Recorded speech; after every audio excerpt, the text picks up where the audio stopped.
Signal. Ano nangyari? Hindi mo yung finals na. Ang galing timing nyo. Ang galing yung timing nyo, hayop.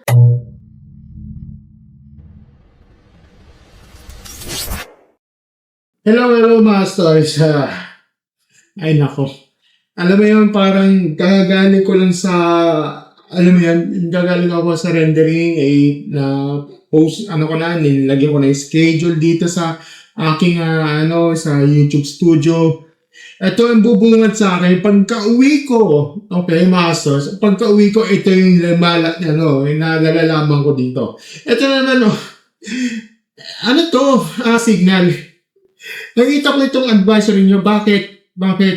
Kasi, ito, pag-usapan natin yung isang issue na talagang nakapang-init ulo ko, kahit ako, even ako, naiinit ako ng ulo, na maraming basketball fans dito sa Pilipinas. So, ako din, okay? Akala natin, handa na ang lahat para sa pinaka-inaabangan, tapata sa San Antonio Spurs, at saka versus yung New York Knicks, no? Sa 2026 NBA Finals.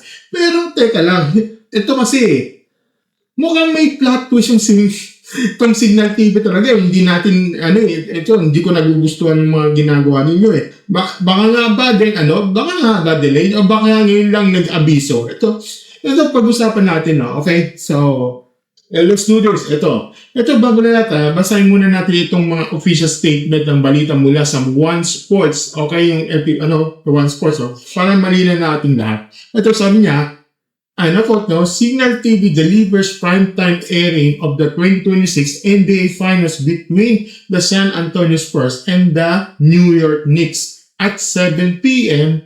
on game days via One Sports Pilipinas Live at saka NBA TV Philippines. Kumbaga, primetime time niya sa gabi na after ng live yun sa umaga. So, yun. Kaya nakalagay, ito naman, tuloy ko, no? Signal TV on Friday clarified its broadcast coverage parameters for the 2026 NBA Finals as part of our agreement with the National Basketball Association or NBA. Signals does not hold the rights to air live coverage of the 2026 NBA Finals as these were granted exclusively to another global platform. So, mamaya i-mention ko yan, okay? Yan ako din sa company said.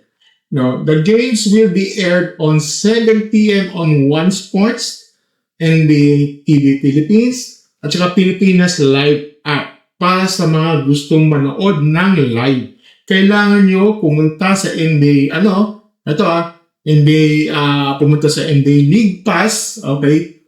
Kung yan medyo may subscription kasi yun. NBA League Pass, o sa Prime Video Philippines, okay? Ayun, narinig nyo mga stories, no? Ito yung opinion, ko dito, ang thoughts ko dito, no? Ito, Signal. Ano nangyari? Una-una, napaka-unprofessional sa timing mo. Di ba? Noon, kanina, naiintindihan ko naman na talagang hindi tayo nag-renew ng yung sa Viva companies, di ba? Sari-sari or sa Viva. Well, naiintindihan ko naman. Siguro, pinutol na yung sa Viva, naiintindihan ko yun. Okay na. Hindi mo kasalanan yun. Pero ito, hindi mo yung finals na, ang galing timing nyo. Ang galing yung timing nyo, hayop. Bakit ngayon lang kayo naglabas ng statement na hindi nyo hindi pala kayo live? Ito, ang mga fans, nagbabayad ng subscription ng Signal, mag-reload ng mga, NBA, para dito sa NBA Live, no? Sa NBA TV Philippines. Na pag-aakalain mapapanood nila sa pinamaraming event sa basketball nilang sabay sa buong mundo. Ito, dapat yung, kung tutusin, dapat May pa lang, okay, April man lang, dapat nag-abiso na kayo eh. Sinabi nyo na, mga suki, wala kaming live rights, ganito man yan. Hindi yung kung kailan game day na, sa kanya sasabihin 7 p.m. ang airing, 7 p.m. Sa panahon ng social media, ngayon, sa Facebook, Twitter, o X, o ano ngayon, X na, X pa lang punong-puno ng spoilers. Pagpatak ng alas 7, alam na kung sino mananalo. Sino na ang MVP. At kung ilang beses na tinitira ni Victor Victor Wembanyama, sino ba lang gagana manonood dyan? Well, ako, lahat tayo na-dismaya. Even din ako na-dismaya doon. Alam kong kayo rin, okay? Mga stories, no, parang binabaliwala niyo ang excitement ng mga Pinoy fans, no, na gumigising ng maaga para lang sumigaw sa harap ng TV. Well, exclusive to another global platform, di ba? Guess naman natin na business side. Okay? Parehas naman kayo ng yung sa Viva. May ginagawa yung business side. Niwalay mo yung sa router. Anyway, ganun talaga, pero okay lang, wala doon. Sige, business nyo na yan Pero ito yung yung communication size, bagsak kayo dun Di ba? Well, ang ko dito, ang payo ko dito mga story. So, huwag kayong umaasa sa live ng free TV o basic cable kung NBA Finals ang pinag-uusapan sa hinaharap. Kasi, kung ayaw nyo mas po ng resulta, maging gusto wala, nainis ako wala, no choice tayo. Kailangan talagang invest na mag-subscribe kayo sa NBA League Pass o sa Prime Video, di ba? Masakit sa bulsa, pero kailangan ng replay kain sa gabi. Parang nanonood ka lang ng news report.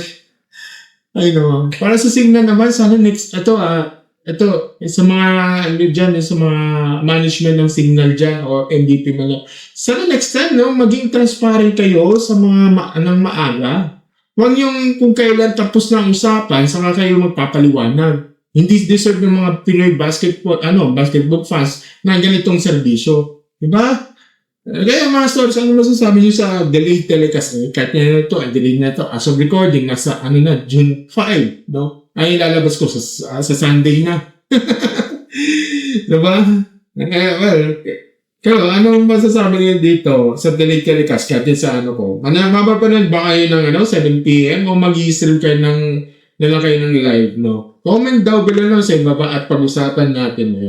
Huwag kang malimutan mag-like, share, and mag-subscribe para hindi kayo updated sa mga kwento natin ganito.